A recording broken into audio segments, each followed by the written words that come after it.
Good morning. Hello guys, नमस्ते. मी श्वेता. आणि सकाळची सुरुवात झाली मॉर्निंग वॉकपासून. मला ना खूप जण विचारत होते की फर्स्ट ट्रायमेस्टरमध्ये तुला काही त्रास झाला का. ॲक्च्युली मला त्रास असा काही नाही झाला, वॉमिटिंग, चक्कर असं काहीच नाही झालं. पण मला ना आळस खूप जास्त यायचा, मला सारखं झोपावंसं वाटायचं.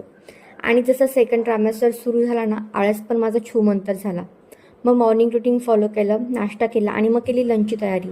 आणि आज बनवलं होतं काळा चना सोबत एक वाटी सलाड. मग लंच केला आणि मग नंतर ऑफिसचं काम संपून केली थोडी एक्सरसाइज आणि सुरुवात केली ब्रीदिंग एक्सरसाइजपासून. मग खाल्ले फ्रूट आणि इव्हिनिंगला केली थोडीशी वॉक. मला बघून नाही चिलीपिली पण आली होती माझ्याशी गप्पा मारायला.